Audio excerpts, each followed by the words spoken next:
हाँ, तो जैसे कि हमने कल स्टार्ट करी थी क्लास अपनी, ठीक है, तो उसी को आज रिपीट करेंगे हम। और उसके आगे मैंने शेड्यूल भेजा हुआ है आज का कि क्या क्या हम डिस्कस करेंगे इस क्लास में, ठीक है। सबसे पहले हमने कल बताया था अकाउंटिंग होती है दो प्रकार से, मैनुअल और ऑनलाइन। मैनुअल जो है ट्रेडिशनल होती आ रही है अभी तक। ट्रेडिशनल मतलब कि पहले से, पुराने जमाने से, ठीक है, जिसमें हम अपना दो रजिस्टर मेंटेन करते थे, डेबिट रजिस्टर और एक क्रेडिट रजिस्टर। मतलब एक में हम लेते थे कि जिससे पैसा लेना हमने, जिसको सेल करा हमने, उसका हिसाब किताब मेंटेन करते थे। और एक में हम जिसको देने हैं पैसे हमने, जिससे हमने परचेज करा उधारी में, तो उसका आवाज हिसाब किताब रिपीट हो मेंटेन रही है करते आवाज। थे। हाँ, वो म्यूट करता हूँ मैं सबको, रुको एक मिनट, म्यूट करता हूँ, म्यूट करता हूँ। हेलो। हाँ, तो हम दो तरीके से हिसाब किताब मेंटेन करते थे हम पुराने जमाने में। दो रजिस्टर मेंटेन करते थे, सॉरी। एक डेबिट रजिस्टर और एक क्रेडिट रजिस्टर है। डेबिट रजिस्टर में जिससे हमने पैसा लेना होता है, हम उसका हिसाब किताब रिकॉर्ड करते थे। जिसको हम सेल करते हैं तो उससे हमने पैसा लेना है, तो हमारा वो डेबिट रजिस्टर है। जिसको हमने पैसे देने हैं उधारी के, मतलब क्रेडिट पे जिससे माल खरीदा, क्रेडिटर, उनका हिसाब किताब मेंटेन करते हैं। जैसे कि परचेज हमने उधारी पे खरीदी, कुछ भी माल हमने उधारी पे खरीदा, तो हम उसका हिसाब किताब हम उस रजिस्टर में मेंटेन करते थे, ठीक है जी। एक मिनट, ये वीडियो सबकी आ नहीं रही हमारे पास ना, सब ऑन कर लीजिए अपना वीडियो मोड।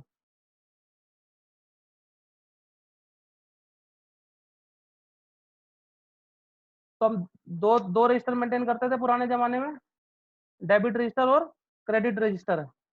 और अब ऑनलाइन का जमाना आ गया। अब तो ऑनलाइन में हम कैसे रिकॉर्ड मेंटेन करते हैं अपना सॉफ्टवेयर पे। सॉफ्टवेयर कौन कौन से होते हैं ऑनलाइन में हमारे पास? टैली होता है, सबसे पहले नाम लेते हम। बिजी होता है, मार्ग होता है, ईआरपी होता है, सैप होता है, और बहुत सारे सॉफ्टवेयर है अलग अलग, जिसमें हम अपना अकाउंटिंग रिकॉर्ड मेंटेन कर सकते हैं, ठीक है।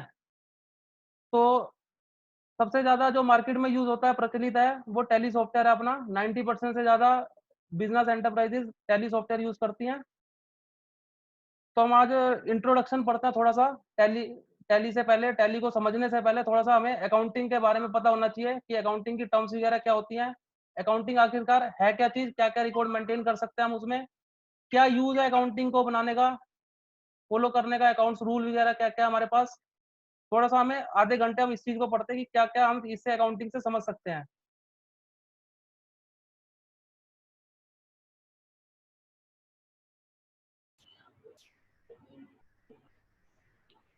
हेलो। हाँ जी सर। हाँ जी, नमस्कार जी। नमस्कार अभी सर। अभी मैंने अभी ज्वाइन किया है, मैंने ध्यान ही नहीं रहा। तो कोई बात नहीं, अभी जो पिछली क्लास में हुआ था उसी को रिपीट कर रहे हैं हम लोग, ठीक ठीक है, है। ठीक।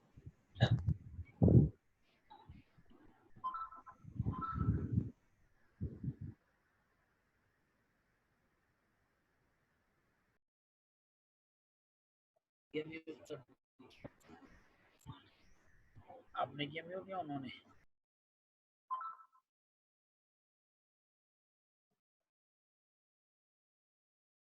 जैसे कि मैंने आपको शेड्यूल शेयर करा हुआ है, आज प्रैक्टिकल में और थ्योरी में आधे आधे घंटे का टाइम लेंगे हम दोनों में।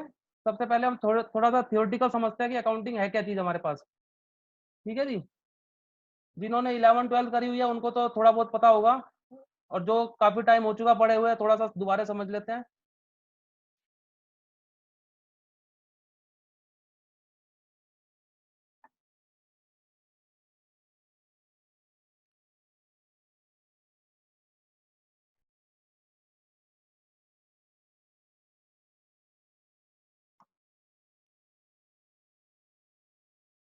हाँ जी।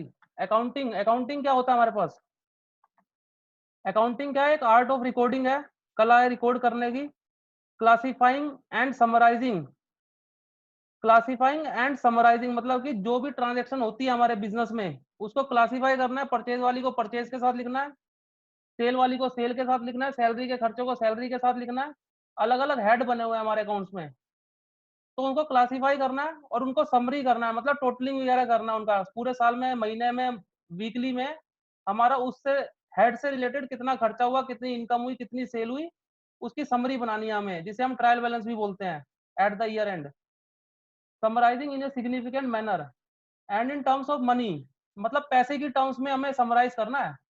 ऐसे नहीं है हमने इतने मेहनत करी, हमने इतने किलो चावल खरीदे, हमें पैसे की टर्म्स में समराइज करना है। ठीक है जी। In terms of money, money matter करती है इसमें अकाउंटिंग में। Transaction and events which are in part at least of financial character, मतलब है कि ट्रांजैक्शन, जो जो काम हो रहे हैं, ट्रांजैक्शन हो रही है, परचेज करी, परचेज वो फाइनेंशियल नेचर की होनी चाहिए। इवेंट्स, कुछ भी कार्य हुआ हमारे ऑफिस में, दुकान में, फैक्ट्री में, बिजनेस में, which are in part at least of financial character, जिसका नेचर क्या होना चाहिए, फाइनेंशियल नेचर होना चाहिए, उसको हम इसमें रिकॉर्ड करेंगे। And interpreting the result thereof, उससे कुछ रिजल्ट आना चाहिए हमारे पास। रिजल्ट जैसे कि मतलब हमारे पास फिक्स एसेट्स कितनी है, बिजनेस में मशीनरी लगी हुई है, तो टोटलिंग पता लगनी चाहिए ना हमें, कहाँ कहाँ पे कितनी कितनी लगी, और आज की डेट में मेरे पास टोटल एसेट्स कितनी है, टोटल प्रॉफिट कितना है, टोटल सेल कितनी हुई मेरी पूरे साल में, पूरे महीने में कितनी सेल हुई, टोटल खर्चे कितने हुए मेरे पूरे साल में, उससे कुछ रिजल्ट निकलना चाहिए। रिजल्ट निकलेगा, इनकम टैक्स में यूज होएगा, सेल टैक्स में यूज होएगा, मैनेजमेंट को पता लगेगा, ओनर को पता लगेगा कितने का प्रॉफिट हो रहा है मेरे को पूरे साल में। ठीक है ना, उससे कुछ रिजल्ट आना चाहिए हमारे पास। तो इसी तरीके से अकाउंटिंग क्या है हमारी, accounting is an art of recording, classifying, classifying मतलब एक अलग अलग कॉलम वाइज हमने हेड बना लिए, लेजर बोलते हैं जिसे हम अपनी अकाउंटिंग लैंग्वेज में, जैसे सैलरी का लेजर हो गया, परचेज का लेजर हो गया, सेल का लेजर हो गया, और एक्सपेंसेस का लेजर हो गया, जितने भी प्रकार के खर्चे हैं, फिक्स एसेट्स का लेजर हो गया, मशीनरी का लेजर हो गया, कंप्यूटर का लेजर हो गया। एक आईटी इंडस्ट्री है, कंपनी है, उसमें फिक्स एसेट्स में सबसे ज्यादा क्या होगा, कंप्यूटर होंगे, इलेक्ट्रॉनिक्स होंगे, उनके अलग अलग हमने हेड बना दिए, और अलग अलग हमने हेड की समरी करी, हाँ भाई मेरे पास फिक्स एसेट्स में कंप्यूटर 1 करोड़ रुपए का पड़े हुए हैं इन्फोसिस के पास।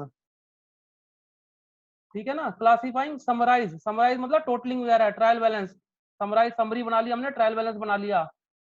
And in terms of money, पैसे की टर्म्स में, transaction and event which are in part at least of financial character, उनका करेक्टर क्या होना चाहिए, फाइनेंशियल नेचर का होना चाहिए।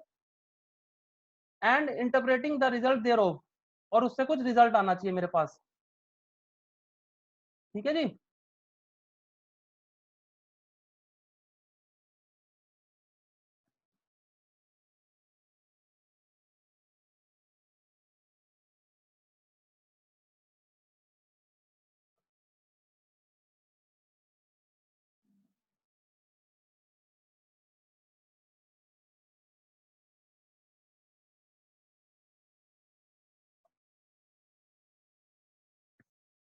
Hello, hello. आवाज आ रही है सबको? हाँ जी सर, मेरे को तो आ रही है। आ रही है ना? आ रही है।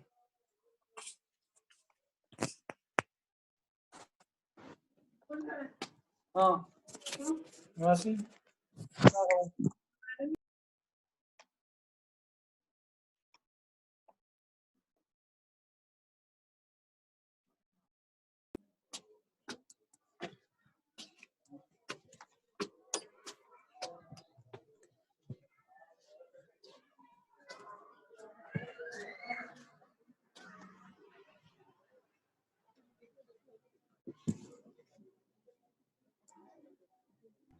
आवाज नहीं आ रही सर बिल्कुल। सर आवाज तो आ रही है सर, एक बार रिसेट करके देख लो। काफी देर से आवाज बंद हो गई मेरे पास। नहीं आ रही है, सबको आ रही है बाकी तो। हेलो, हाँ जी। हेलो। अब आ रही है? हाँ अब आ रही है। एक मिनट माइक सेट कर लेता हूँ, एक मिनट। हाँ जी सर, ये आपको अकाउंटिंग का डेफिनेशन पता लगा?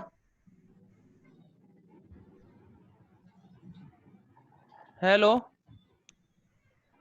accounting is the art of hello. recording, classifying and summarizing in a significant manner and in terms of money, पैसे की टर्म्स में होनी चाहिए ट्रांजैक्शन जितनी भी है, transaction and event which are in part at least of financial character, जितनी भी ट्रांजैक्शन होंगी वो फाइनेंशियल करेक्टर नेचर की होनी चाहिए।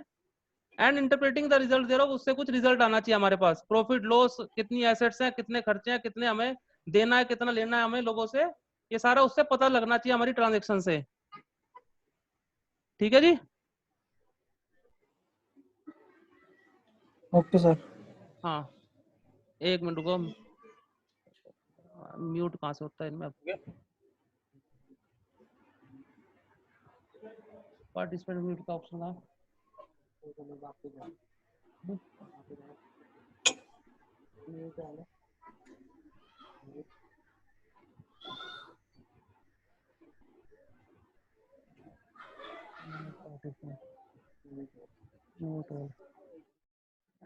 ठीक है सर, अब अगला देखते हैं हम।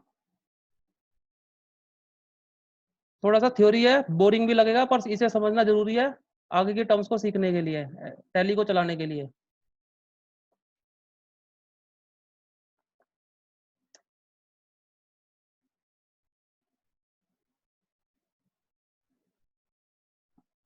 कैरेक्टरिस्टिक्स क्या है इसके, एट्रीब्यूट्स क्या है अकाउंटिंग के?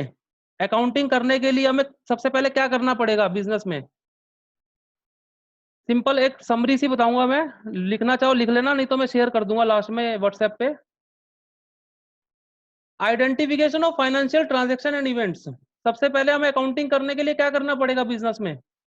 आइडेंटिफाई करनी पड़ेंगी फाइनेंशियल ट्रांजैक्शन और इवेंट, क्या क्या हमने खर्चे करे बिजनेस में फाइनेंशियल नेचर के, और क्या क्या इवेंट्स करे हमने फाइनेंशियल नेचर के। जैसे कि हमने परचेज करा, फाइनेंशियल होना चाहिए, मतलब किसी से फ्री में आ गया उसकी एंट्री नहीं होती कभी भी। ठीक है, किसी की हेल्प ले ली, मैंने सामान कहा, मैंने अपने भाई को, छोटे भाई को यहाँ से सामान उठवा के वहां रख दे, उसको पैसे नहीं दिए, क्या मैं उसकी एंट्री करूंगा किताबों में? नहीं करूंगा। जिसको लेबर को मैंने पैसे दिए हैं, जिस चीज में मैंने पैसा लगाया है, आया है या गया है, उस चीज की एंट्री मैं किताबों में करूंगा। अब सबसे पहले आइडेंटिफाई करी हमने फाइनेंशियल ट्रांजैक्शन एंड इवेंट्स।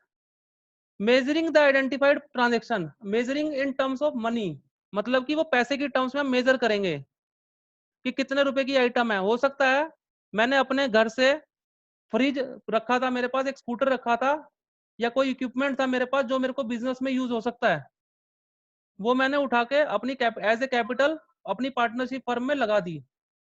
अब उसको मैंने अपने पार्टनर के साथ समझौता करा, एग्रीमेंट करा कि भैया इस फर्नीचर की वैल्यू इतने रुपए की है, इस एसेट की वैल्यू इतने रुपए की है, तो मेरी कैपिटल इसे इतनी मान ली जाए। मतलब हमने क्या करा, मेजरिंग द आइडेंटिफाइड ट्रांजेक्शन, उस ट्रांजेक्शन को मेजर करा इन टर्म्स ऑफ मनी, मनी की टर्म्स में हमने मेजर करा। रिकॉर्ड करना हमें उस ट्रांजेक्शन को। रिकॉर्ड किधर करते हैं हम? सबसे पहले एंट्री करते हैं वाउचर में, उसे बोलते हैं जनरल एंट्री, जनरल। ठीक है जी। सेल बुक, परचेज लेजर, जितने भी एंट्री है ना सारी जनरल के थ्रू होती है हमारी।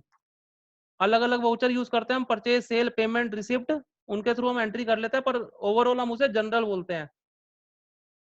क्लासिफाइंग करी हमने, क्लासिफाइंग कैसी करे हमने? लेजर बनाए हमने सबके अलग अलग, सबके अलग अलग, मतलब सैलरी का लेजर अलग है हमारा, बैंक का लेजर अलग है, कैश का लेजर अलग है, परचेज का लेजर अलग है, सेल का अलग है, मतलब हर एक चीज का लेजर अलग है। हमारे डेटर क्रेडिटर के लेजर अलग अलग है। ऐसा तो नहीं है ना मैं शाम वाले लेजर का अमाउंट घनश्याम वाले में चढ़ा दूंगा या राहुल वाले में चढ़ा दूंगा।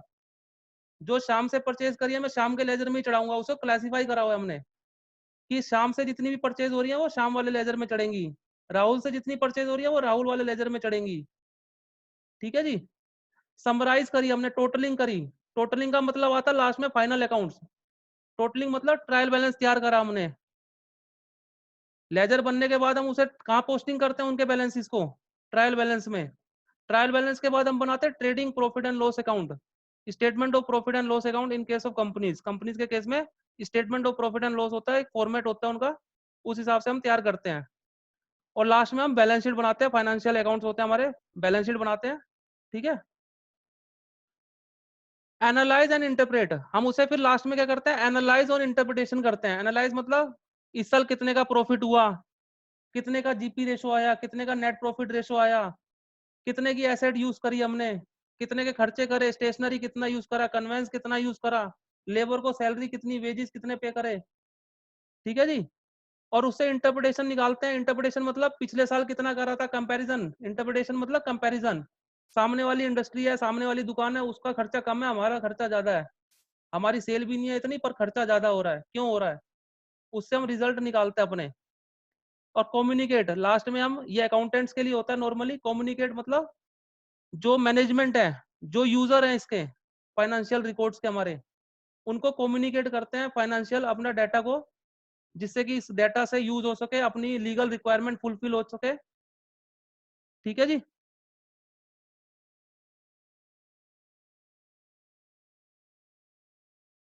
रिपीट करना है क्या? सर समझ आया इसमें कुछ दिक्कत किसी को?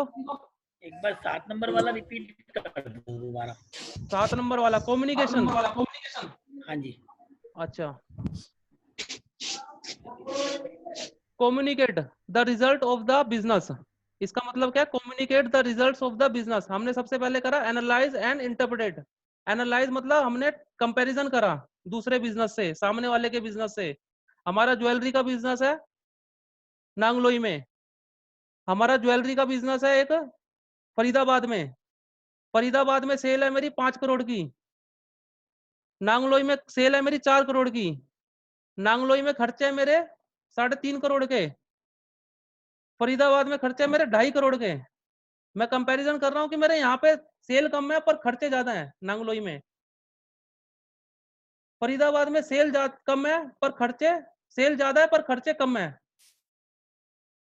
तो इससे मैं एनालिसिस कर रहा हूँ, मैं दूसरे का बिजनेस भी देख रहा हूँ, अपने से भी कंपैरिजन कर सकता हूँ, मैं दूसरे से भी कंपैरिजन कर सकता हूँ, इंडस्ट्री में किसी से भी कंपैरिजन कर सकता हूँ कि मेरे खर्चे कम ज्यादा क्यों हो रहे हैं, मेरी सेल कम क्यों हो रही है, उसकी ज्यादा क्यों हो रही है।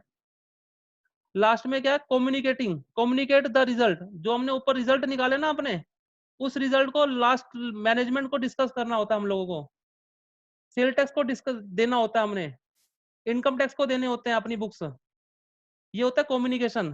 Finally the accounting function involve communicating the financial data to its user. जो फाइनल यूजर है, फाइनल यूजर कौन होता है? शेयर होल्डर होते हैं कंपनी के, सेल टैक्स होता है, बैंकर होते हैं, बैंकर हमारी ओडी लिमिट सेट करता है उसके बेस पे।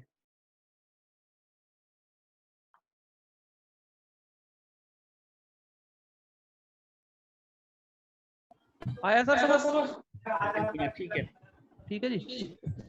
अब नेक्स्ट टॉपिक करते हैं।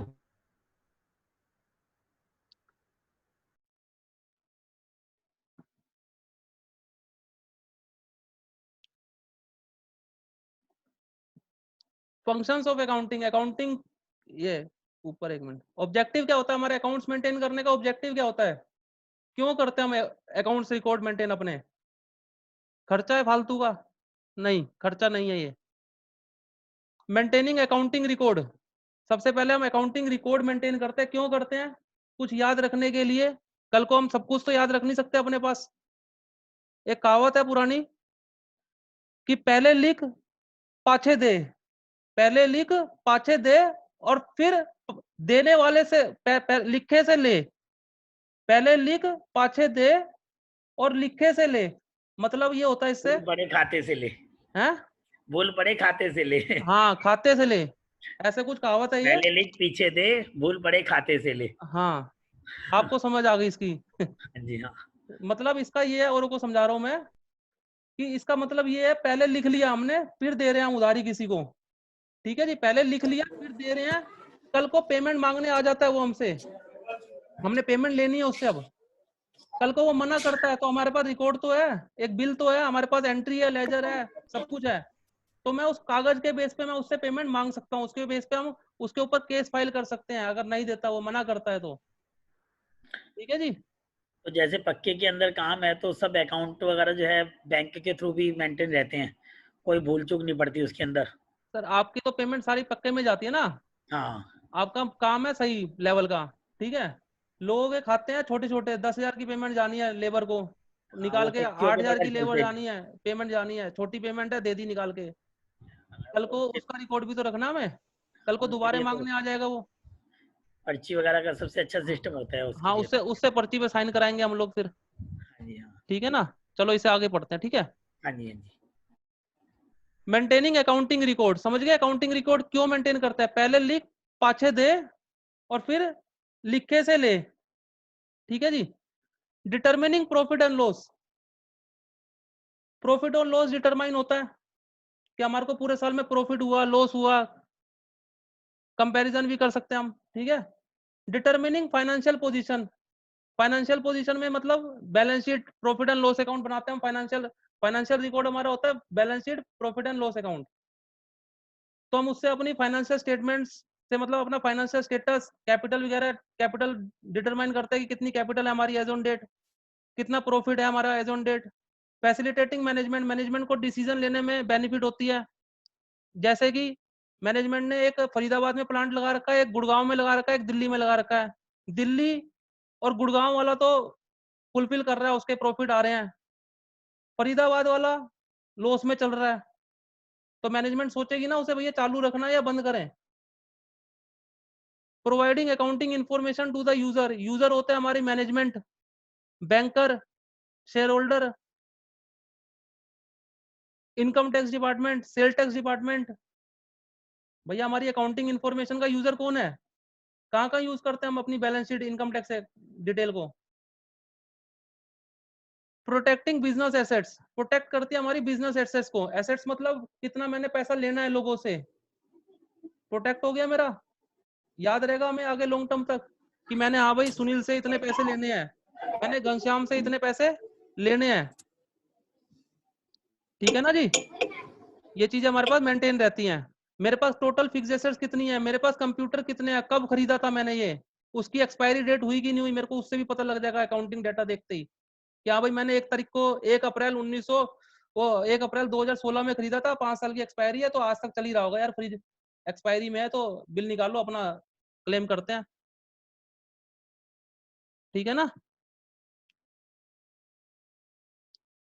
ये हो गए अपने ऑब्जेक्टिव। अकाउंट्स को मेंटेन करने के ऑब्जेक्टिव है maintaining accounting record, record maintain होगा तो कल को हम मांग पाएंगे पैसा आसानी से।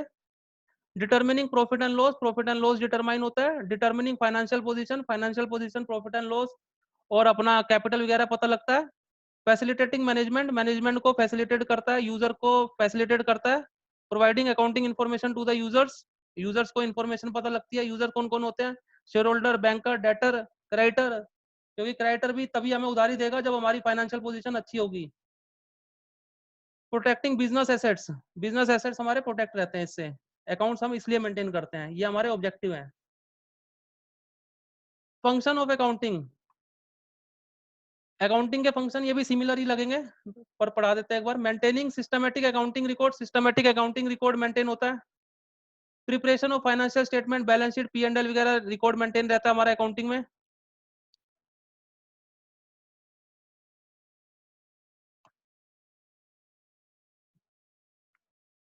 मीटिंग लीगल रिक्वायरमेंट, सबसे बड़ा फंक्शन ये है मीटिंग लीगल रिक्वायरमेंट। हर कोई अकाउंट क्यों मेंटेन करता है आज की डेट में, हर कोई अकाउंट क्यों मेंटेन करता है आज की डेट में, सबको सेल टैक्स का डर है, इनकम टैक्स का डर है, उसकी वजह से वो अकाउंट्स मेंटेन करता है। ठीक है जी, accounting record are accepted as evidence by the court of law. कल को कोई दिक्कत होती है, किसी से पेमेंट नहीं मिलती, तो वो कोर्ट ऑफ लॉ में हम उसे शो करके अपना प्रूव कर सकते हैं कि हाँ भाई मैंने इससे पेमेंट लेनी है। If they are maintain systematically, followed the accounting rules, principle and concept, मतलब जो रूल बनाए गए हैं अकाउंटिंग के, डेबिट क्रेडिट के, इन्वेंट्री को रिकॉर्ड करने के, फिक्स्ड एसेट्स को रिकॉर्ड करने के, अगर हमने वो फॉलो कर रखे हैं प्रॉपर, तो उसे हम कोर्ट में प्रेजेंट कर सकते हैं, हाँ भाई मैंने इतना पैसा लेना था इससे, इसने अभी तक दिया नहीं है। Beside the law such as companies act, हमारे कंपनीज एक्ट में बोला गया है कि शेड्यूल 6 के हिसाब से मेंटेन करना है अकाउंटिंग रिकॉर्ड को। इनकम टैक्स एक्ट बोलता है हमें ऐसे रिकॉर्ड मेंटेन करना है, इतना डेप्रिसिएशन चार्ज करना है एसेट्स पे। इनकम टैक्स में 15% मशीनरी पे चार्ज होता है, 10% फर्नीचर पे चार्ज होता है, 40% कंप्यूटर पे चार्ज होता है। मतलब इन्हीं रेट के हिसाब से हमें डेप्रिसिएशन चार्ज करना पड़ेगा जो एक्ट बोलता है। जीएसटी एक्ट के हिसाब से हमें इनपुट आउटपुट क्रेडिट एडजस्ट होता है। Required submission of return in the forms, form specified है हमारे इनकम टैक्स में भी है, जीएसटी में भी है, कंपनी एक्ट में भी है, उस हिसाब से हमें फॉर्म में डाटा डाल के सबमिट करना होता है हमें वेरियस अथॉरिटीज को। And period as prescribed in the law. The return can be submitted if the accounting record are maintained systematically and timely. Return तभी सबमिट हो सकती है जब हमारे पास रिकॉर्ड टाइमली और सिस्टमेटिकली अवेलेबल हो। ठीक है जी।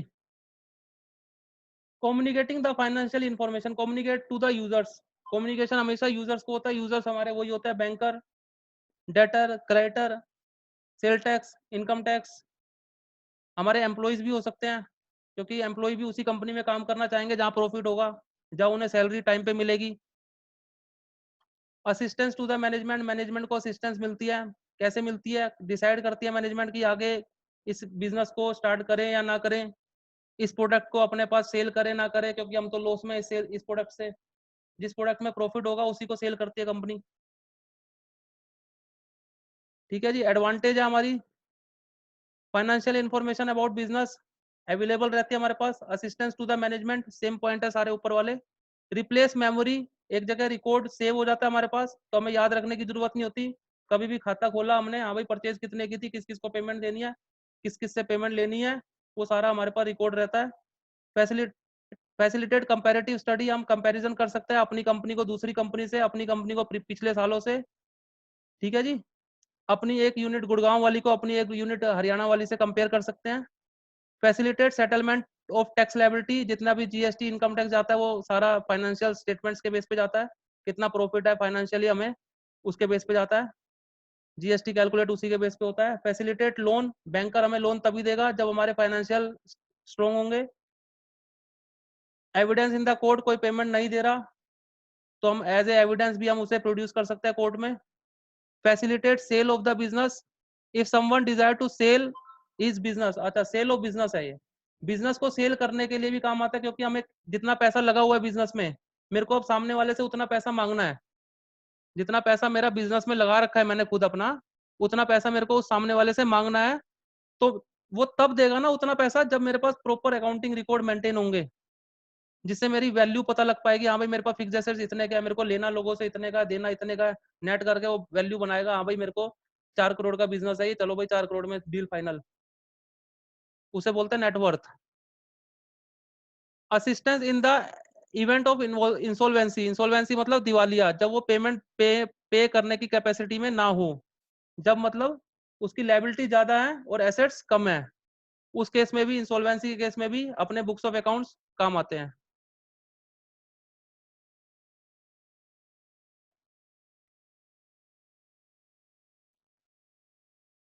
Help in partnership accounts, partnership accounts में पार्टनरशिप क्या होता है? पार्टनरशिप पार्टनरशिप होता है दो और दो से ज्यादा व्यक्ति एक साथ मिलकर जब काम करते हैं, एक बिजनेस करते हैं, उसे बोलते हैं हम partnership accounts. At the time of admission, अब किसी एक पर्सन को एडमिट करना में, हम 2 पर्सन एक बिजनेस को कर रहे थे आज तक, पिछले 5 सालों से करते आ रहे हैं, थोड़ी बहुत गुडविल भी बन गई है, प्रॉफिट भी कमाया हमने टाइम टू टाइम। तो अब किसी को ऐड करना है मेरे को, तो मैं क्या कहूंगा उसे, ऐसे ही आजा बिना पैसों के? नहीं, मैं उसकी कैपिटल निकालूंगा। हाँ भाई मेरी आज तक की कैपिटल इतनी है, मेरी वैल्यू इतनी की भी है,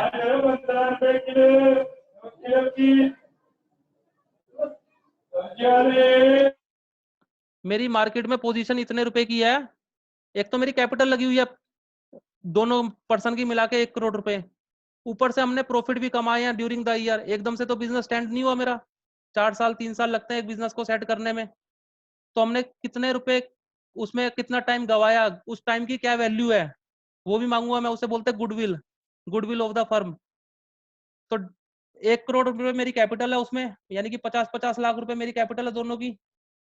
अब तीसरा बंदा आ रहा है, उसे क्या बोलूंगा मैं, भाई मिनिमम 50 लाख तो ला, प्लस 5 लाख रुपए और लेके आ गुडविल के नाम के, हमारी वैल्यू भी तो है, हमें लाके दे, हमने कमाया है, अपना नाम कमाया हमने मार्केट में। Help in decision making, decision making में हेल्पफुल करता है अकाउंटिंग रिकॉर्ड, ये एडवांटेज है इसकी। ठीक है जी। लिमिटेशन क्या है, घाटा क्या हमें अकाउंटिंग रिकॉर्ड से, घाटा क्या है हमारे, accounting are not fully exact, accounting क्या फुल्ली एग्जैक्ट नहीं है। अकाउंटिंग फुल्ली एग्जैक्ट क्यों नहीं है भैया? Accounting is not fully exact in spite of the fact that most transaction are recorded on the basis of evidence. Document के base पे हम हर ट्रांजैक्शन को रिकॉर्ड कर लेते हैं, फिर भी अकाउंटिंग हमारी फुल्ली एग्जैक्ट नहीं है। क्यों नहीं है? क्योंकि हम जो डेप्रिसिएशन चार्ज करते हैं वो हम ईयर के हिसाब से डिसाइड कर लेते हैं। हाँ भाई एक फर्नीचर हमारा 10 साल तक चलेगा, 10 साल के मतलब हो गया, उसको इक्वली डिवाइड कर दो 10 सालों में, 1 लाख रुपए का फर्नीचर लिया था, 10-10 हजार रुपए हर साल डेप्रिसिएशन लगा दो, क्या ये ठीक है? हो सकता है वो 6 साल बाद खत्म हो जाए फर्नीचर, हो सकता है वो 15 साल चले। तो ये फुल्ली एग्जैक्ट नहीं है, ये एस्टिमेट बेस पे अकाउंट्स बनते हैं लोगों के एज पर गवर्नमेंट इंस्ट्रक्शन, ठीक है जी। प्रोविजन वगैरह क्रिएट करते हैं हम डाउटफुल डेब्ट्स के, आज हमने प्रोविजन क्रिएट कर लिया, कल को वो पेमेंट देने आ जाता है हमारे पास, हो सकता है ना ऐसा।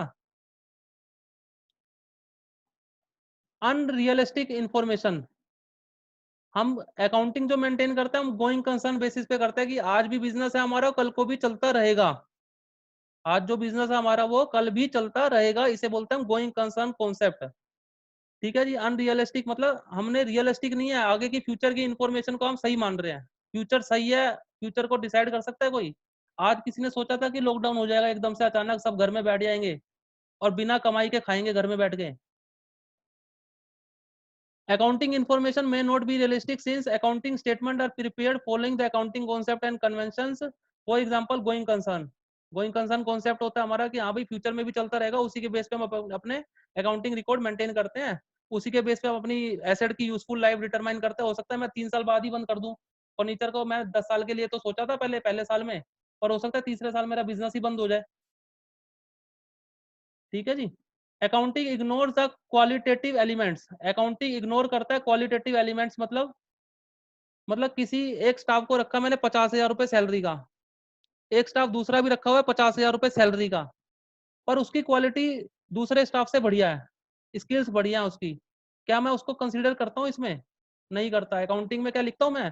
हाँ भाई ये गुड क्वालिटी का, ये बैड क्वालिटी का है, एंट्री करते हुए हमें तो सिर्फ अमाउंट से मतलब होता है। हाँ भाई कितने, मतलब चाहे कुछ भी ना आता हो उसे, चाहे कितने मर्जी पैसे दे, हमें तो अपने पैसों से मतलब है, उसको अमाउंट में मतलब है, उसके उतने की एंट्री हम कर देते हैं। Accounting ignore the effect of price level change, जो हर साल जो प्राइस लेवल चेंज होता है, सपोज करो मैंने इन्वेस्टमेंट करी शेयर्स में या गोल्ड में, उसे हम कॉस्ट पे रिकॉर्ड करते हैं हम अकाउंटिंग में, कितने पे? कॉस्ट पे। अब कल को वो चेंज होता जा रहा है प्राइस, उसका चेंज की वैल्यू हम नहीं लिखते। अकाउंटिंग में lead to window dressing, window dressing मतलब हम उसमें कुछ भी छुपा सकते हैं, प्रॉफिट जितना चाहे उतना दिखा सकते हैं। भैया मेरे प्रोविजन हमने ज्यादा मेंटेन कर लिए, किसी को क्या पता कितने के प्रोविजन है, मैं बोल रहा हूँ नहीं मिलेंगे पैसे, सामने वाले को तो नहीं पता ना नहीं मिलेंगे, मैं प्रोविजन बना रहा हूँ, कल को आके दे भी जाएगा वो।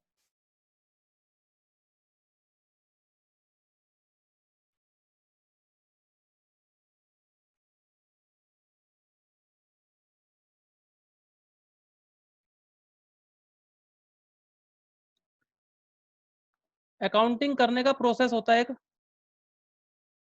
जो हमने डेफिनेशन पढ़ी थी उसमें प्रोसेस भी लिखा हुआ है हमारा। सबसे पहले हम बेस्ड ऑन द एट्रीब्यूट्स, हमने एट्रीब्यूट्स पढ़े थे, कैरेक्टरिस्टिक पढ़ी थी, सबसे पहले हम क्या करते हैं? Identifying financial transaction and events, सबसे पहले हम financial transaction and events identify करते हैं, उसको रिकॉर्ड करते हैं। इवेंट्स आइडेंटिफाई करे, उसको रिकॉर्ड करा, रिकॉर्ड करके हमने क्लासिफाई करा लेजर की फॉर्म में, सेल वाला सेल में, परचेज वाला परचेज में, राम वाले लेजर को में राम वाली एंट्रियां, श्याम वाले में श्याम वाली एंट्रियां, सैलरी में सैलरी की एंट्रियां, फिर उसको समराइज करते हैं हम, टोटलिंग वगैरह करते हैं, ट्रायल बैलेंस बनाते हैं उससे, फिर एनालाइज एंड इंटरप्रिटेशन। एनालाइज किस चीज का? जो समराइज करा ना, trial balance, profit and loss balance sheet बनाया हमने इधर, उसको एनालाइज और इंटरप्रेट करा, कम्युनिकेट टू द यूजर्स करा उसे हमने, लास्ट में क्या करा? Communicate to the users. ये एक चार्ट बना हुआ है, सेम यही चीजें लिखी हुई हैं। फाइनेंशियल ट्रांजैक्शन एंड इवेंट ढूंढा हमने, उसको रिकॉर्ड करा, रिकॉर्ड करने के बाद क्लासिफाई करा, रिकॉर्ड रिकॉर्ड कैसे करा हमने? जनरल की फॉर्म में करा, cash book, purchase book, cell book, purchase return, cell return, bills payable, bills receivable, general proper, जो बची खुची एंट्री होती है वो जनरल में चली जाती हैं, और इस सबको हम जनरल के थ्रू एंट्री करते हैं, जनरल, सब सारी एंट्री जनरल में आती हैं, जिसे बोलते हैं हम जनरल, ठीक है। रिकॉर्डिंग करने के बाद क्लासीफाई करा, क्लासीफाइंग मतलब posting into the ledger, ledger में मतलब शाम वाली एंट्री शाम में, घनश्याम वाली घनश्याम में, सेल वाली सेल में, परचेज वाली परचेज में, सैलरी वाली सैलरी में, स्टेशनरी वाली स्टेशनरी में। उसके बाद क्लासीफाई के बाद समराइज करा, समराइज में हमने 3 चीजें बनाते हैं, trial balance, trading profit and loss और बैलेंस शीट, समरी बना ली हमने। समरी के बाद इंटरप्रिटेशन एनालिसिस करी हमने, उसका जो तीनों चीजें बनी हमारी, ट्रेडिंग प्रॉफिट एंड लॉस, हमारा प्रॉफिट कितना आया, पिछले साल कितना था, सामने वाली कंपनी का कितना है, हमारा इतना क्यों नहीं है, बैलेंस शीट बनाई, कितने के एसेट है हमारे, कितने की लायबिलिटी है, कितने के डेटर है, कितने के क्रेडिटर है, बैलेंस शीट से पता लगेगा हमें। एनालिसिस एंड इंटरप्रेट करा हमने, उसके बाद कम्युनिकेट टू द यूजर्स को कम्युनिकेट कर दिया मैनेजमेंट ने, मैनेजमेंट को कम्युनिकेट करा सबसे पहले, मैनेजमेंट ने आगे बैंकर को दी इंफॉर्मेशन, बैंकर से हमें लोन वगैरह डिस्ट्रीब्यूट होता है, अवेल होता है हमें, ठीक है। और क्या कहते हैं, इनकम टैक्स को दी, जीएसटी को दिया, जो भी ऑडिटेड बैलेंस शीट होती है हमारी,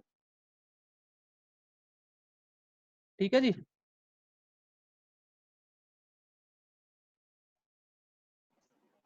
हेलो हेलो। हेलो। हाँ सर जी, एक एक करके अब ये बताओ, किसी को यहाँ तक कोई दिक्कत? हेलो। ओके है जी, हेल ठीक है।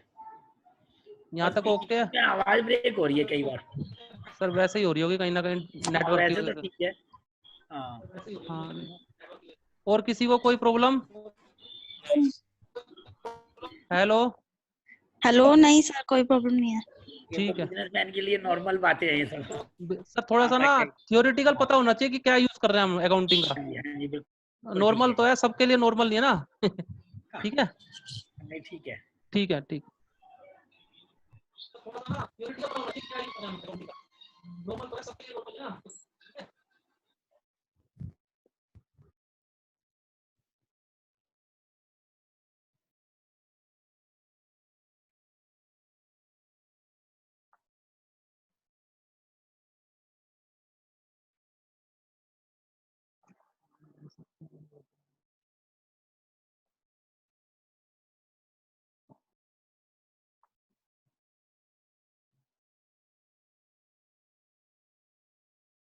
ये सारी स्लाइड ना मैं शेयर कर दूंगा व्हाट्सएप पे। हाँ, मैं वही कहना चाह रहा था, ये सारी स्लाइड व्हाट्सएप पे शेयर कर लेना। व्हाट्सएप पे कर दूंगा मैं, पीडीएफ ज्वाइन करके ना इनका, अच्छा, ठीक है जी। ठीक है ना।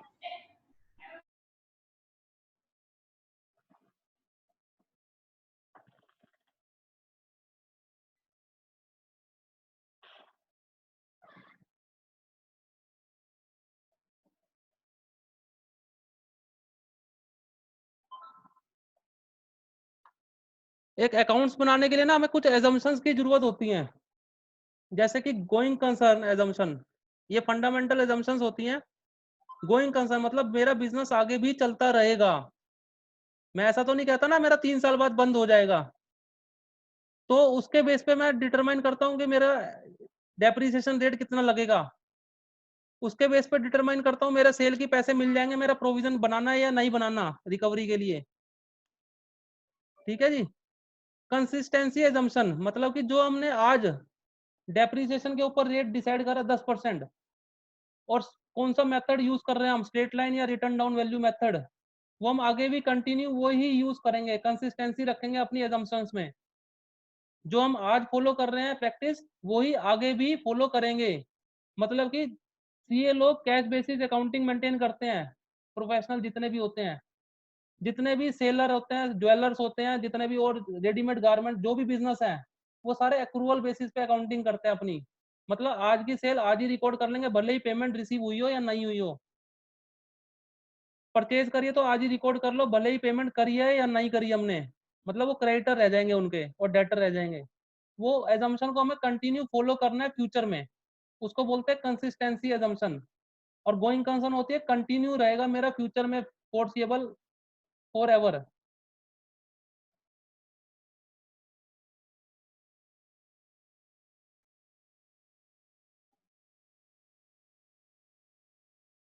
एक्रूअल, एक्रूअल मतलब होता है कि इस साल का खर्चा इसी साल में बुक करना है मेरे को, भले ही मैंने पेमेंट करी है या नहीं करी। जैसे कि मार्च की सैलरी, उसका पेबल क्रिएट करते हैं हम, salary account debit to salary payable, इसे बोलते हैं हम एक्रूअल, ठीक है जी।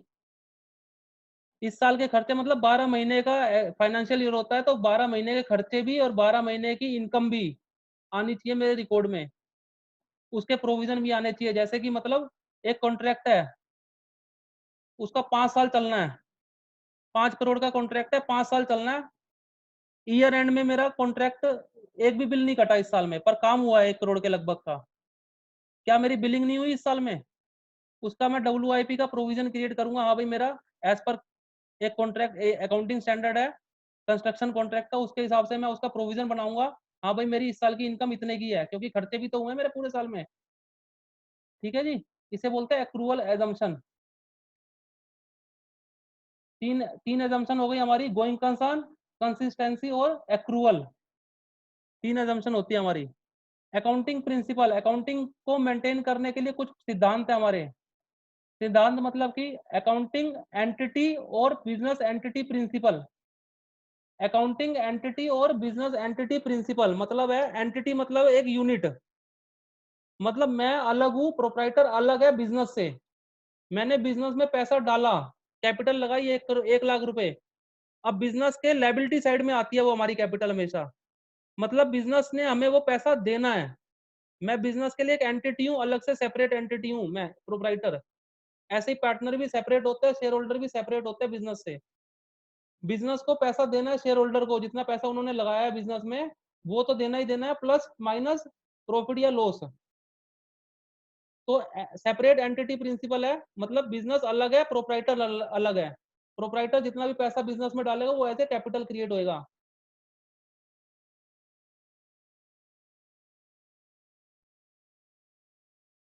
ठीक है जी। मनी मेजरमेंट प्रिंसिपल, हर चीज को मनी की उसमें टर्म्स में मेजर करना हमें, ये तो पता ही है हमें। जितनी भी एंट्री आएंगी मनी की टर्म्स में होनी चाहिए। ये नहीं है कि 1 किलो हमने लोहा लिया, 15 किलो हमने ये सामान लिया, ऐसे एंट्रियां नहीं होंगी। जो भी पैसे की टर्म्स में होंगी वही एंट्री होंगी। अकाउंटिंग पीरियड प्रिंसिपल,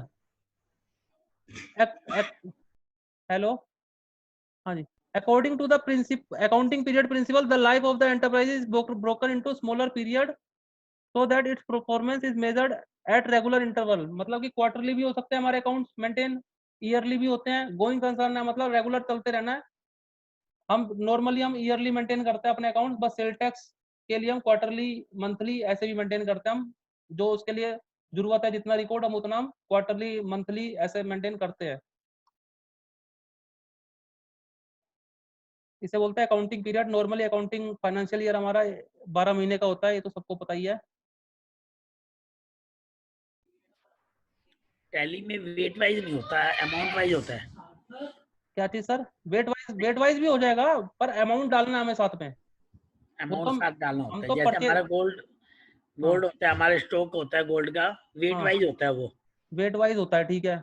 हाँ, वो पर अमाउंट वाइज परचेज नहीं होता। परचेज का अमाउंट भी डालना पड़ेगा ना।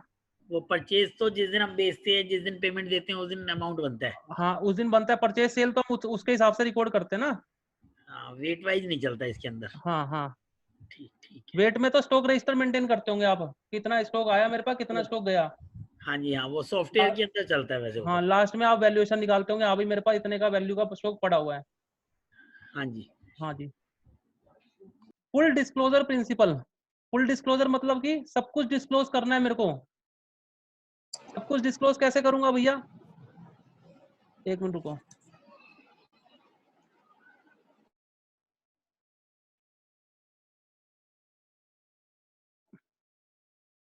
Full disclosure principle, according to the principle of full disclosure का मतलब क्या है, there should be complete and understandable reporting on the financial statement of all financial information relating to economic affair of the entity.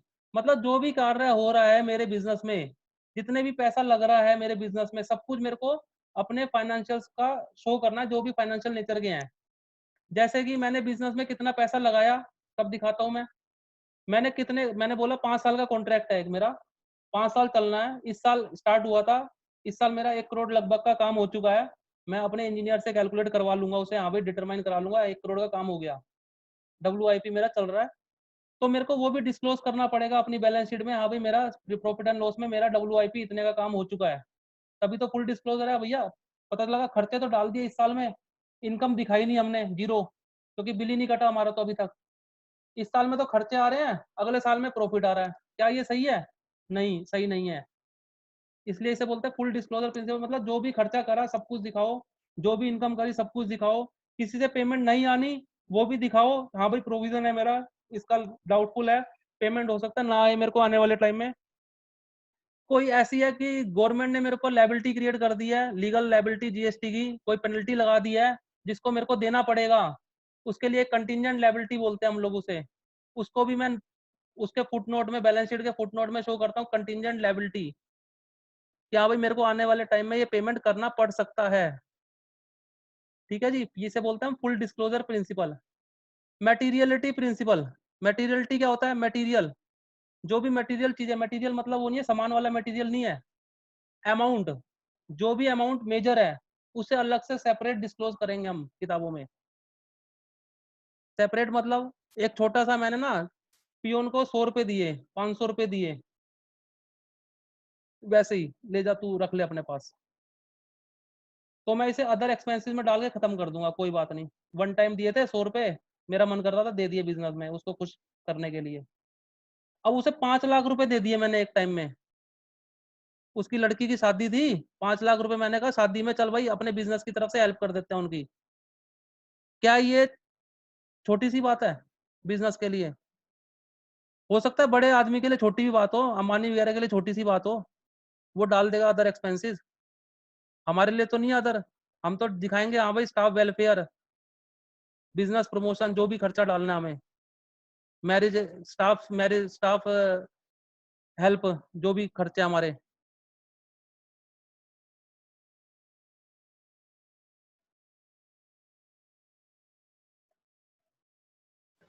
सबको सुन रहा है sir? हाँ जी sir. सबको आवाज आ रही है ना मेरी? आ रही है हाँ सर। सर आ रही है। ठीक है, ठीक ठीक ठीक है जी। मटेरियलिटी प्रिंसिपल मतलब है कि छोटा, एक मिनट, मटेरियलिटी प्रिंसिपल मतलब जो हमारे बिजनेस के लिए मटेरियल है उसको अलग से शो करो, जो हमारे बिजनेस के लिए मटेरियल नहीं है उसे हम कंबाइन करके भी शो कर सकते हैं अपने फाइनेंशियल में। ऐसा नहीं है कि हम हर एक चीज का अलग से ऐड बनाएंगे। मैंने एक पियोन को 100 रुपए दिए अपनी मर्जी से, 50 रुपए दिए, खुश हो जाएगा चल भाई, तो मैं उसे अदर एक्सपेंस के अंदर मर्ज करके नरेशन में लिख दूंगा, हाँ भाई given to peon for this purpose. ठीक है, अगर मेजर एक्सपेंस है तो उसे अलग से प्रॉफिट एंड लॉस में हम शो करेंगे, हाँ भाई मैंने इस पर्पस के लिए मैंने ये पे करा था, मैंने ये डोनेशन पे करी, मैंने 500 रुपए की डोनेशन करी, तो मैं अदर में डाल के खत्म कर दूंगा। अगर मैंने 5 लाख की डोनेशन दी इस लॉकडाउन पीरियड में कोविड-19 के लिए, तो मैं अलग से शो करूंगा donation given for PM care fund. ठीक है जी। प्रूडेंस और कंजर्वेटिव प्रिंसिपल, प्रूडेंस, प्रूडेंस और कंजर्वेटिव मतलब कि ऐसा नहीं है कि मेरा बिजनेस है मेरे को प्रॉफिट दिखाना है, जबरदस्ती दिखाना है, ये तो अपना भाई है इससे पेमेंट नहीं लेनी, कल को डाउटफुल डेब्ट्स में डाल दूंगा, नहीं दिखाते हम डाउटफुल डेब्ट्स। मतलब कि जो बिजनेस है बिजनेस को बिजनेस के हिसाब से चलाओ, अपने हिसाब से मत चलाओ, उसके लिए प्रूडेंस रहो, उसके ऊपर डिपेंड मत, उसके अपने अपने आप को उसके ऊपर मत गिरो कि भैया जैसे बिजनेस चल रहा है चलने दो। हमें जो खर्चे हैं, जो प्रॉफिट है, जो लॉस है, जो एक्सपेंस है, सारा कुछ शो करना है एग्जैक्ट जितने का है, जैसे हम दूसरों के साथ करते हैं वैसे अपने साथ भी करेंगे। ऐसा नहीं है मैंने बिजनेस से 1 लाख रुपए निकाले पर्सनल के लिए, मैं ड्राइंग नहीं डाल रहा, भूल जाओ, अभी खर्चे डाल दो। डालते नॉर्मली यही है लोग, अपने हिसाब से मेंटेन करते हैं, कितना प्रॉफिट दिखाना उस हिसाब से खर्चे दिखा देंगे, स्टार्टिंग में निकालते रहो पूरे साल में। कॉस्ट कॉन्सेप्ट और historical cost principle. Cost concept मतलब जितने की एसेट खरीदी, जितने की इन्वेस्टमेंट खरीदी वो उतने की ही रहेगी, जितने की एसेट खरीदी, जितने की इन्वेस्टमेंट खरीदी हम उतने पे ही रखेंगे, जिस साल में बेचेंगे उस साल में देखेंगे कितने का प्रॉफिट हुआ कितने का लॉस हुआ। जितने का स्टॉक खरीदा, मेरी किताबों में स्टॉक उतने का ही रहता है जितने में खरीदा मैंने, जिस टाइम में बेचता हूँ तब मेरे को पता लगता है हाँ भाई मैंने इस पे प्रॉफिट करा या लॉस करा। ईयर एंड में हम वैल्यूएशन नहीं निकालते हर चीज की कि हाँ भाई कितने का स्टॉक है मैं उतने का लिख दूं। ठीक है जी, कॉस्ट बेसिस पे हमारा अकाउंट चलते हैं, जितने का हमने खरीदा है। एक मैंने फ्लैट खरीदा 5 लाख का, तो 5 लाख का ही लिखा रहेगा, 1996 में खरीदा, आज वो 1 करोड़ का हो रहा तो वो 1 करोड़ नहीं लिखी जाएगी, जब मैं बेचूंगा उस साल में प्रॉफिट कैलकुलेट करूंगा उसके।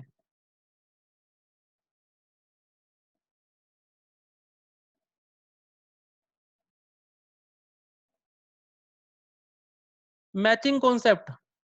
अब भैया सेल बुक करिए तो परचेज भी बुक होना चाहिए। मैचिंग कॉन्सेप्ट मतलब सेल बुक करिए तो उससे रिलेटेड परचेज भी आनी चाहिए। अगर परचेज है तो मेरा सेल में आना चाहिए या तो क्लोजिंग स्टॉक में भी आना चाहिए। परचेज करा है मैंने कुछ भी सामान, या तो वो सेल हो गया विद प्रॉफिट, या वो मेरे पास बचा हुआ है तो स्टॉक में आना चाहिए। इसे बोलते हैं मैचिंग कॉन्सेप्ट। मतलब एक साइड आ रही है दूसरी साइड नहीं आ रही, वो गलत चीज है, उससे हमारा प्रॉफिट लॉस सही कैलकुलेट नहीं होगा। ड्यूअल एस्पेक्ट, एक साइड डेबिट होएगी दूसरी साइड क्रेडिट होएगी, नॉर्मल है ये अकाउंटिंग का प्रिंसिपल। ड्यूअल एस्पेक्ट, हर एक एंट्री के दो इफेक्ट होंगे मिनिमम। एक साइड डेबिट होएगा, पैसे लगाए मैंने, एक साइड कैश आ गया, एक साइड कैपिटल आ गई। एक साइड कैश आ गया, एक साइड कैपिटल आ गई।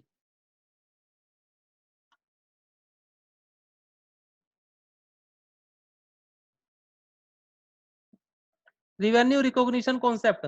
रिवेन्यू तभी रिकॉग्नाइज करेंगे जब हमारी सेल हो जाएगी, जब हमारा राइट ओनरशिप राइट्स ट्रांसफर हो जाएंगे उसको, सामने वाले को, बायर को, हमारा कंट्रोल खत्म हो जाएगा उसके सामान पे से, तब हम रिवेन्यू रिकॉग्नाइज करते हैं किताबों में। जैसे कि आपने फ्लिपकार्ट से सामान खरीदा, फ्लिपकार्ट ने ऑप्शन दी डिलीवरी तक की, घर तक के डिलीवरी तक की गारंटी उनकी है, तो हमारी तो परचेज नहीं हुई ना जब तक मेरे को माल नहीं रिसीव हो जाएगा, और उनकी सेल नहीं हुई जब तक वो डिलीवर नहीं कर देंगे। ठीक है जी। वेरीफाइबल ऑब्जेक्टिव कॉन्सेप्ट, कुछ भी ऐसी आइटम्स, कुछ भी क्या, सारी जितनी भी ट्रांजैक्शन करी है वो सारी वेरीफाइबल है। मतलब एंट्री ऐसे ही नहीं करी मैंने हवा में, कुछ भी एंट्री ऐसी नहीं होती हमारी किताबों में जो हवा में हो, मतलब जिसे वेरीफाई ना करा जा सकता हो। हर एक एंट्री को मैं वेरीफाई कर सकता हूँ। परचेज करिए तो परचेज का बिल है, सेल करा है तो सेल का बिल है, डेप्रीसिएशन चार्ज करिए तो डेप्रीसिएशन के लिए मेरे पास पूरा सिद्धांत है, लो है मेरे पास कि हाँ भाई as per income tax act मैंने 10% चार्ज करा फर्नीचर के ऊपर।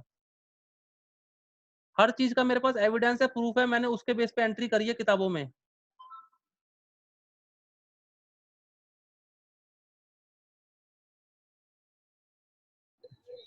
हाँ जी सर, किसी को कोई दिक्कत? ठीक है सर, कोई दिक्कत नहीं है ना?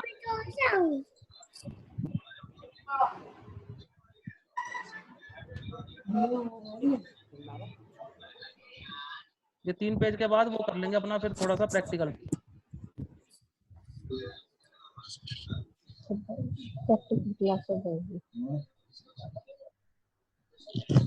अभी थ्योरी चल रही थी, अब प्रैक्टिकल करवाएगा।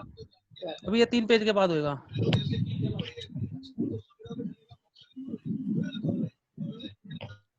ये 2 कॉन्सेप्ट है, छोटे छोटे ही हैं। बेसिस ऑफ अकाउंटिंग, सबसे पहले मैंने बताया ना 2 बेस होते हैं अकाउंटिंग के, कैश बेसिस या एक्रूवल बेसिस।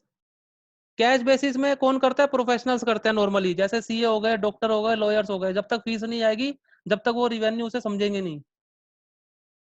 एक्रूवल बेसिस किसका होता है? नॉर्मल सभी ट्रेडर्स का एक्रूवल बेसिस होता है, मैन्युफैक्चरर का एक्रूवल बेसिस होता है। जैसे कि हमने सेल करी, अब पेमेंट नहीं आई, वो तो बाद में आ जाएगी ना। डेटर्स होते हैं उनके बुक्स में, debtors account debit to sale account. Purchase करा कुछ भी माल, पेमेंट नहीं करी तब भी परचेज बुक करनी है हमें, उसे बोलते हैं हम एक्रूवल बेसिस। कैश बेसिस मतलब सेल तभी बुक करेंगे जब हमारे पास पेमेंट आ जाएगी, पेमेंट तभी बुक करेंगे, खर्चा तभी बुक करेंगे जब हम पेमेंट कर देंगे। ये 2 ऑप्शन दी गई है अकाउंट्स मेंटेन करने की। कैश बेसिस प्रोफेशनल लोग करते हैं अधिकतर, सीए, डॉक्टर, लॉयर्स वगैरह। एक्रूवल बेसिस सभी लोग करते हैं normally. Cash basis of accounting, cash basis of accounting में ये चीजें आउटस्टैंडिंग का मतलब ही नहीं बनता, क्योंकि हमने कैश बेसिस पे करी है, कोई भी खर्चे हमारे आउटस्टैंडिंग हो ही नहीं सकते, क्योंकि हम तो खर्चा तभी बुक करते हैं जब हम पेमेंट कर देते हैं। प्रीपेड एक्सपेंस कुछ नहीं हो सकते हमारे, एडवांस में हम पेमेंट करेंगे ही नहीं। अगर मैंने पेमेंट कर दी होगी तो हम इसी साल में खर्चे बुक कर लेंगे। एक्रूड इनकम, एडवांस में इनकम वगैरह कुछ है ही नहीं मेरी, इनकम तभी बुक करेंगे हम जब मिल जाती है हमें। Income received in advance, accrued मतलब आउटस्टैंडिंग वाला ये, और ये रिसीव्ड इन एडवांस मतलब जो हमें एडवांस में मिल गई तब भी इनकम बुक कर लेंगे, और ये इनकम हमारी मिली नहीं है तो हम इसे बुक करेंगे ही नहीं इस साल।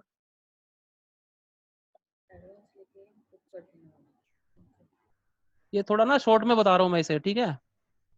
मेन हमारा फोकस रहेगा प्रैक्टिकल में। एक्रूअल बेसिस, इस साल का खर्चा है, इसी साल बुक करो, भले ही पेमेंट करी है या नहीं करी। इस साल की इनकम है, इस साल का सेल है, इस साल बुक करो, भले ही पेमेंट रिसीव हुई हो या ना हुई हो। ठीक है जी। ये टेक्निकल है, थोड़ा सा टेक्निकल इसलिए है कि इसमें आउटस्टैंडिंग आ जाते हैं, इसमें प्रीपेड आ जाते हैं, इसमें एक्रूअल हो जाता है। एक्रूअल मतलब लेनी है हमें इनकम, इनकम के साथ हम एक्रूड बेसिस यूज करते हैं, एक्रूअल वर्ड। और एक्सपेंस के साथ हम आउटस्टैंडिंग पेबल वगैरह यूज करते हैं। ठीक है जी।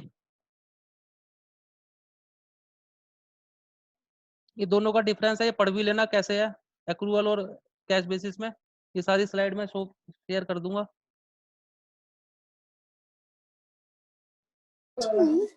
हाँ जी सर, बताओ किसी को कोई दिक्कत? हेलो, ये एक्रूअल पेमेंट है Yeah. मैम, एक्रूअल पेमेंट है। क्या चीज बताओ सर? हाँ हेलो, हाँ जी, बताओ सर क्या पूछ रहे हो? ये जो एक्रूअल है ये एडवांस वगैरह में आता है, क्या चीज है ये? सर एक्रूअल होता है इस साल का खर्चा इस साल बुक करना है, भले ही पेमेंट करी है या नहीं करी हमने। ठीक है। और कैश बेसिस है कि मैंने एग्जाम्पल खर्चा कर कैसे? रहा है। क्या बोल रहे हो सर? कैसे? एक मिनट रुको, मैं म्यूट कर रहा जरा हूँ सबको। एग्जाम्पल। मैं म्यूट कर रहा है सबको, आपको अनम्यूट करता हूँ, रुको। हेलो, कोई छोटा सा एग्जाम्पल। छोटा सा एग्जांपल, एक्रूअल बेसिस। हाँ आपने जी, सैलरी, मार्च की सैलरी मार्च में बुक करते हो आप, हाँ जी, हाँ पेमेंट कब करते हो? भाई, अप्रैल की स्टार्टिंग में। अप्रैल की स्टार्टिंग में। मार्च 31 मार्च तक तो नहीं पे होती ना? बाई चांस दे ले भी जाते हैं वो। अरे सर बाई चांस ना, बाई चांस तो दे देते हम, हाँ, नॉर्मली तो नहीं होती। ठीक है। मार्च के सारे खर्चे तो पे नहीं होते। हाँ जी, हाँ। इस बार मार्च का खर्चा पे करा आपने? नहीं करा होगा, हाँ, नहीं किया। अप्रैल में ही जाएगा। हाँ जी, हाँ। ठीक है, पर मार्च के खर्चे तो बुक करूंगा ना मैं, अच्छा, पेबल एज ए पेबल खड़ा रखूंगा मैं किताबों में। अच्छा। अब जैसे हमने वो खर्चे बुक तो कर लिए और बाद में हम उनको नहीं दे रहे या उनसे कुछ काट पीट कर रहे हैं। सर वो प्रोविजन, या तो प्रोविजन में एडजस्टमेंट कर लूंगा मैं पहले ही, आपको अच्छा, पता तो लग ही जाएगा ना जब किताबें बन रही होंगी मेरी, हाँ जी, हाँ भैया जी, हाँ जी। मैंने तो फाइनल इतना पे करा है।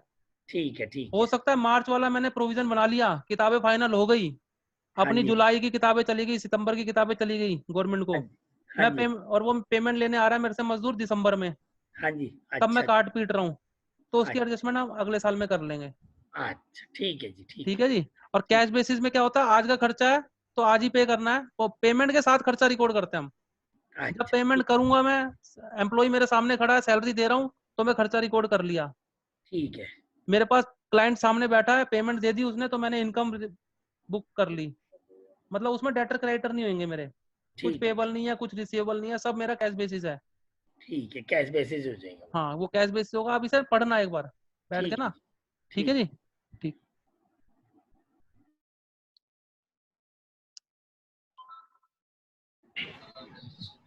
अब किसी को कोई दिक्कत अभी तक, नहीं सर। किसी प्रकार की भी, किसी को भी नहीं सर। नो कोई सर, दिक्कत नहीं? सबको नो। समझ आ रहा है? हाँ जी, हाँ जी। चलो बढ़िया। अब हम स्टार्ट करते हैं, हम टैली के ऊपर आ जाते हैं। ठीक है। हाउ एंड फ्रॉम खोलना, वेयर, पहले खोलना। मतलब कहाँ से हम डाउनलोड करें और कैसे करें, ये कल सिखाया था मैंने। डाउनलोड ही आ रहा है। कल बताया था ना, टैली के सॉफ्टवेयर को हमें कहाँ से डाउनलोड करना है और कैसे करना है। तो अभी देखते हैं हम उसी को ही।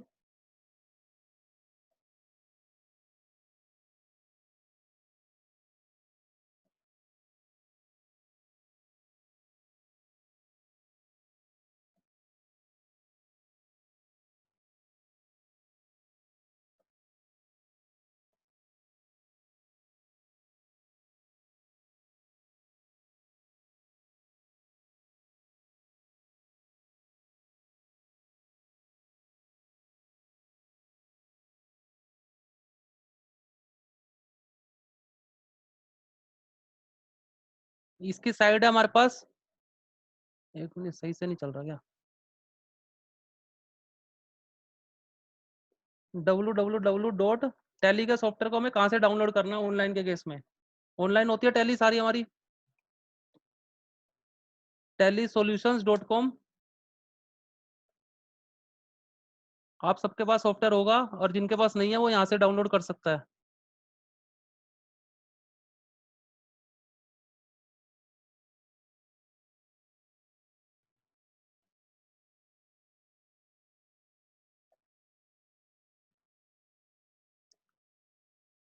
थोड़ी साइट स्लो चल रही है जहाँ तक है।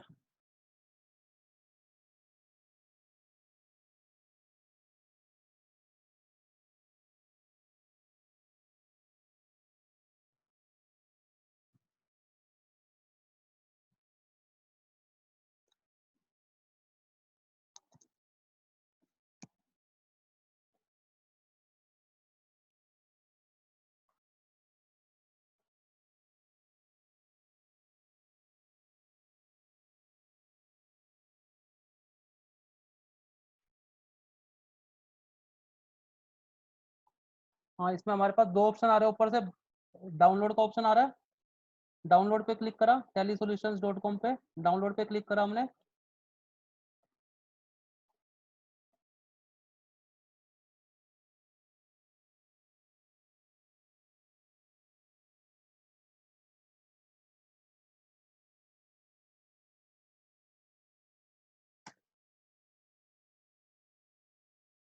डाउनलोड पे दो ऑप्शन आ रही है हमारी, इंस्टॉल नाउ और डाउनलोड।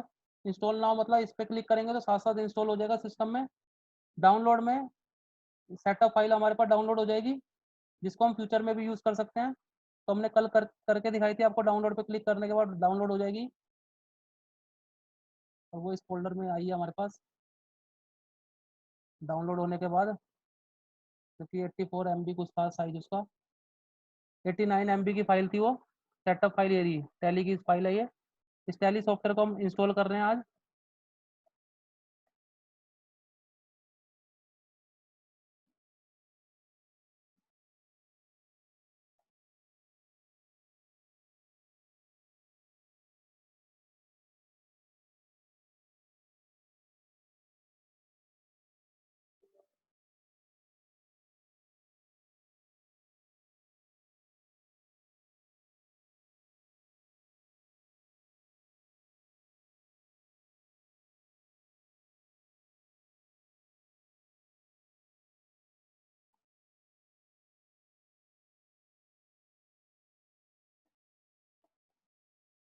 ये आ गया जी, सी ड्राइव में ये सेव होएगी फाइल हमारी। जो सॉफ्टवेयर है इंस्टॉल होता है नॉर्मली सी ड्राइव में होता है, सी ड्राइव में रख सकते हैं हम। और आपको कहीं डी ड्राइव में, ई ड्राइव में रखना है तो उधर भी रख सकते हैं हम। इंस्टॉल करा,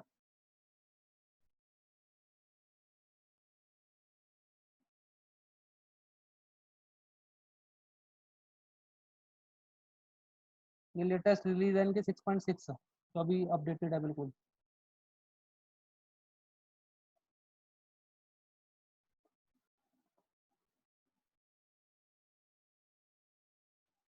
अभी 1-2 मिनट लेती है ये डाउनलोड इंस्टॉल होने में।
ये टैली डाउनलोड हो रहा है जी, क्या हो रहा है? इंस्टॉल हो रहा था सर, इंस्टॉल में टाइम ले लेता है कई बार।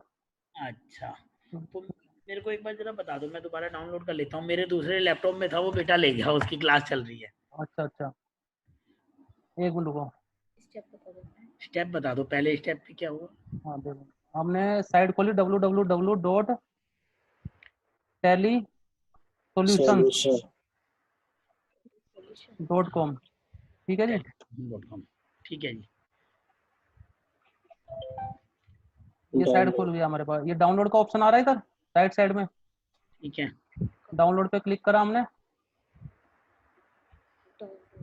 ठीक है, इसके बाद हमें डाउनलोड इंस्टॉल नाउ पे करोगे तो आप साथ साथ इंस्टॉल हो जाएगा सिस्टम में। डाउनलोड पे क्लिक करोगे तो फ्यूचर के लिए सेव भी रहेगा आपके पास, ठीक है जी। ठीक है।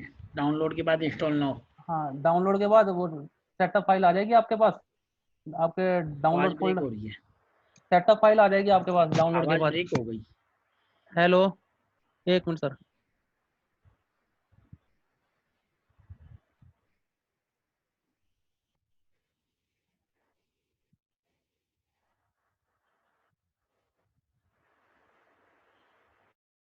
हेलो,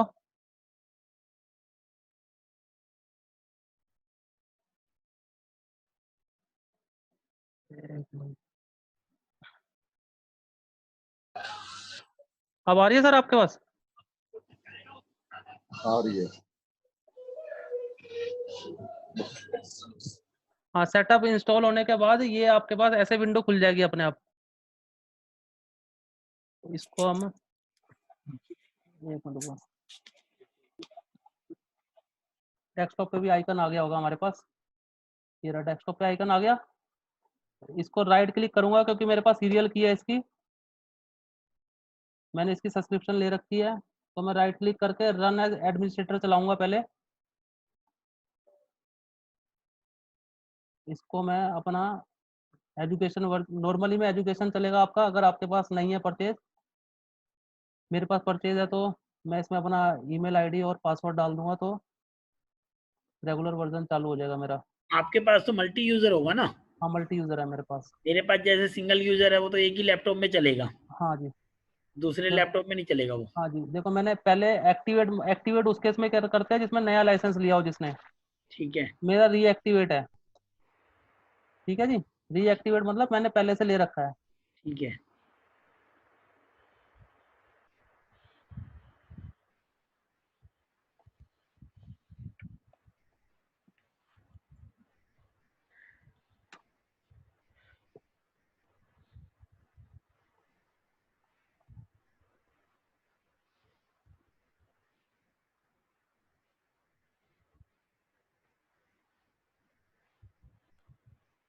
नया लाइसेंस तो ट्रायल बेस पे मिल जाएगा ना? नया लाइसेंस एजुकेशनल बेस पे चल जाएगा आपका। ठीक है। नीचे नीचे तीसरा चौथा ऑप्शन आ रहा होगा, उसमें आप इंस्टॉल करोगे ना अपने में, हाँ जी। तो रन एज एडमिनिस्ट्रेटर, वो रन एज एजुकेशन मोड। हाँ, और नेट ऑफ करके चलाना ना ये। एक मिनट, पहले वाले को सरेंडर करना पड़ेगा फिर रीएक्टिवेट होगा मेरा, हो गया, ठीक है जी। ये मेरा मेन लाइसेंस चल गया, नीचे सीरियल की वगैरह आ रही है मेरी इसमें, ठीक है ठीक जी। है, एक्सपायरी है मेरा 31 दिसंबर 2020, ठीक है।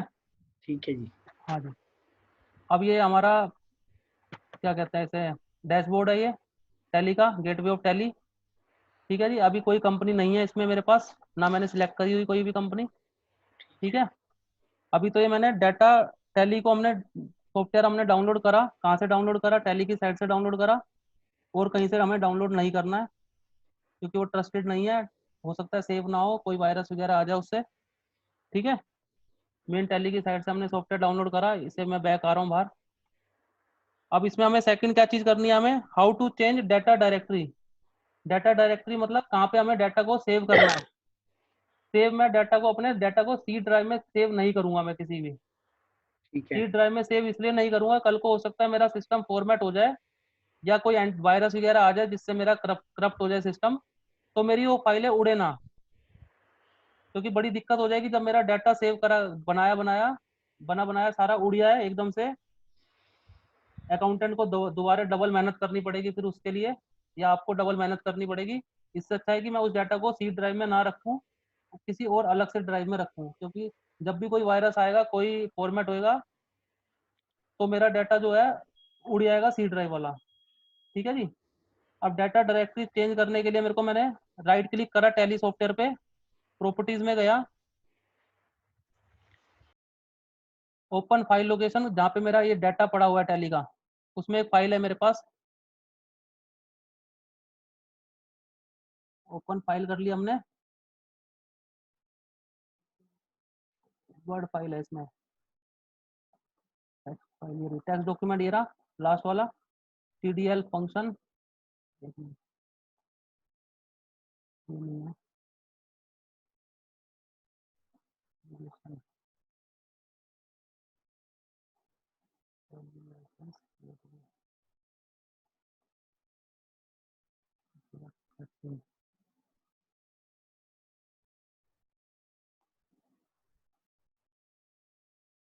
इसमें कहीं ओवरराइट होते हैं मेरे सिस्टम में ना सर। इसमें एक फाइल आ जाती है हमारे पास यहाँ पे, ठीक है जी, टेक्स्ट फाइल होती है वो, उसमें हम डाटा का पाथ, जहाँ पे हमें सेव करना है डाटा को, मैंने सिलेक्ट कर रखा है ये वाला, डी ड्राइव में, अपने अकाउंटिंग में, टैली डाटा, ये वाला पाथ हमने सिलेक्ट करा हुआ था कल। ठीक है जी। ये हमने कल डाटा क्रिएट करा था ना, एक ये वाली फाइल क्रिएट हुई थी 1000000, ये हम सिलेक्ट कर लेंगे इसमें अब, ओपन करते हुए टैली में।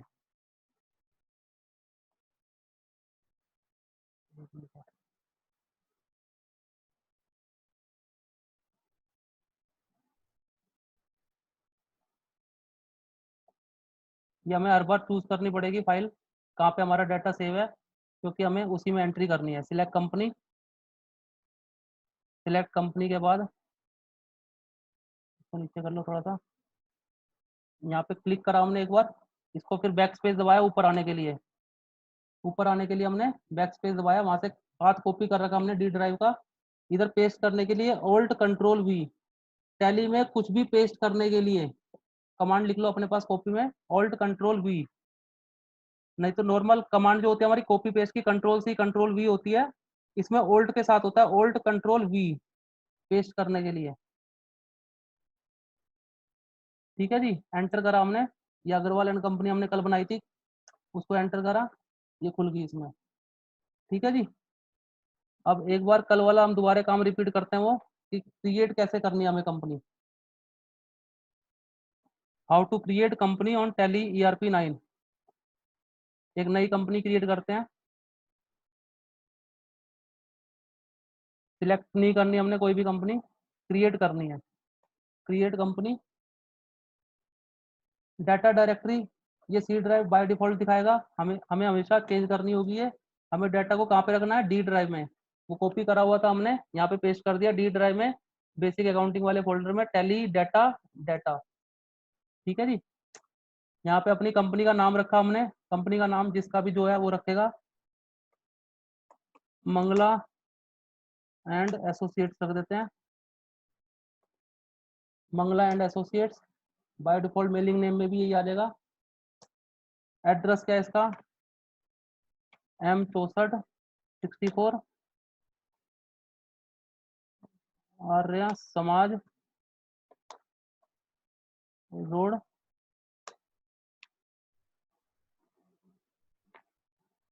करोल बाग, न्यू दिल्ली। ठीक है जी। इंडिया, इंडिया में है, स्टेट, स्टेट कोड डालना जरूरी है हमें GST के लिए भी।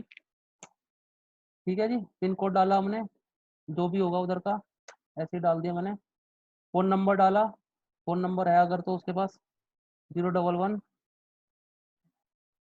92। मोबाइल नंबर डाल दिया हमने, जो भी उधर मेन पर्सन है, कॉन्टैक्ट पर्सन, जिसका नेम, ये जो mobile number phone number invoice पे अगर आ जाए तो कोई दिक्कत ना हो।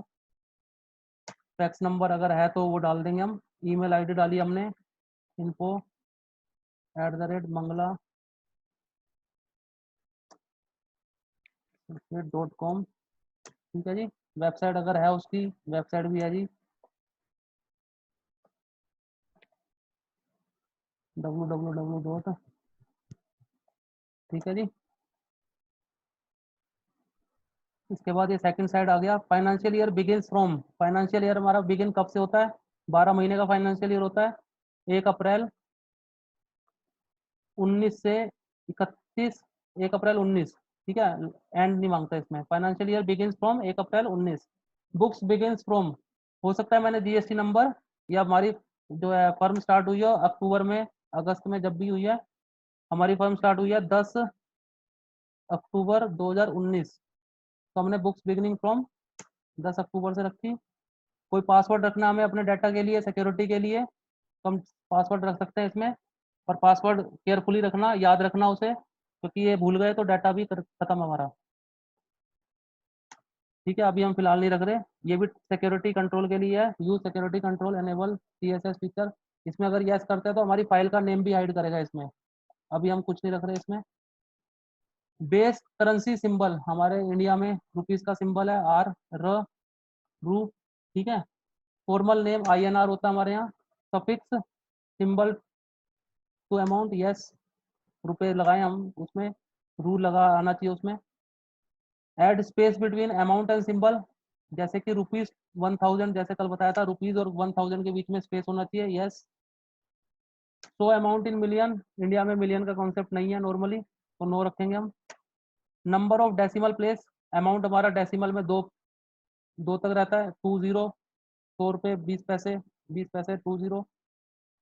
Word representing amount after decimal, decimal के बाद के वर्ड्स को क्या बोलेंगे हम, उसे वर्ड क्या क्या लिखेंगे, पैसा। रुपीस के लिए हम RS लिखते हैं, रू का साइन बनाते हैं, लास्ट में हम पैसा लिखते हैं।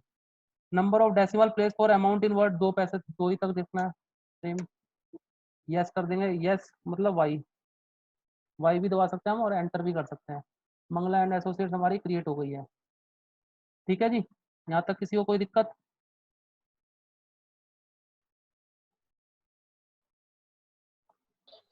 Hello, hello. किसी को कोई प्रॉब्लम यहाँ तक के स्टेप्स में?